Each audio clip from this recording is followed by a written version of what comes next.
राम राम। जैसा कि मैंने पिछले प्रसंग में आपको बताया कि मां जानकी कौशल्या महल में आती हैं और प्रभु श्री राम से पूछती हैं कि माता कौशल्या आपको कैसी आज्ञा दे रही है। प्रभु श्री राम उनको दोनों वचनों के बारे में बताते हैं। वो भी साथ जाने के लिए तैयार होती है और रोती है। श्री राम कहते हैं, सीते क्यों रोती हो? कहती, मेरे रोने का पहला कारण यह है प्रभु कि मैं आज मां के सामने आपसे बात कर रही हूं। मुझे लगता है रघुकुल की मर्यादा मैंने तोड़ दी। कितनी ऊंचाई पे जीते थे वो लोग, मेरे भाई बहन। श्री राम कहते हैं कि क्यों रोती हो सीते, सीते क्यों रोती हो? क्या धरा वेदनाओं में है सुख दुख एक समान उन्हें बल जिनकी आत्माओं में है। मैं जानता हूं पति वियोग तुम नई सिए सह सकती हो, लेकिन आत्मा में बल लाओ, बल होगा तो यहां रह सकती हो।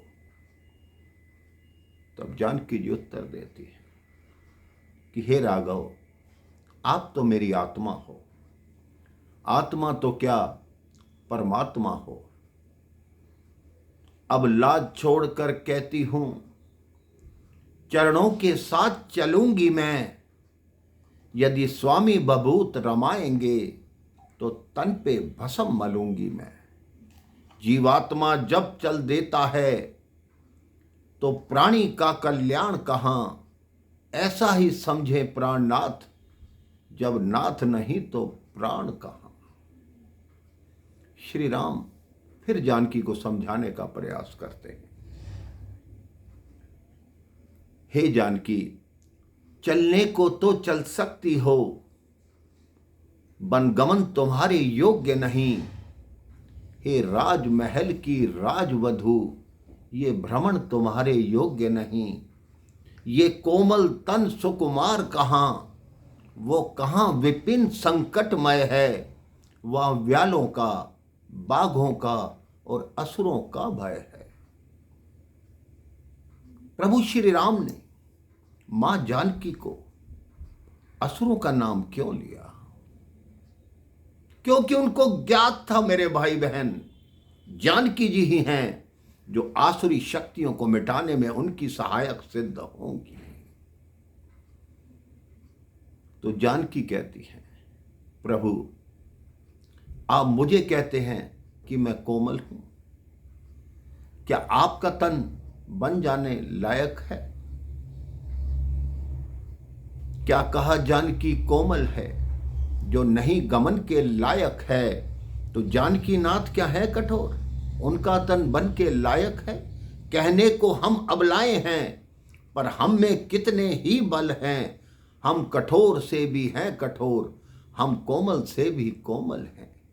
सुखियों को भी दुख व सहन शक्ति आती अवसर पड़ने पर है। यदि मन को साध लिया जाए, जंगल या महल बराबर है। फिर राम कहते हैं कि मैं कैसे ले चल सकता हूं जब हूं आज्ञा के बंधन में। मंझली मां ने ये नहीं कहा कि सीता भी जाएगी वन में। यदि साथ तुम्हें ले जाता हूं तो बात आन की जाती है। मां कहेगी वो वनवास कहां जहां साथ जान की जाती है। श्री राम कहते हैं, तुम्हारा ये कोमल शरीर वहां के कांटों को सहन नहीं कर पाएगा। तुम अवध और मिथिला के सुखों में पली हो। तुमने आज तक शरद काल की धूप नहीं देखी, तो अरण्य का जीवन कैसे देखोगी? मां जानकी कहती हैं, आप एक बात बताइए, अगर आप मुझे अपने साथ नहीं ले गए तो भी तो आपका वचन पालन अधूरा रह जाएगा। प्रभु श्री राम ने कहा कि कैसे अधूरा रह जाएगा?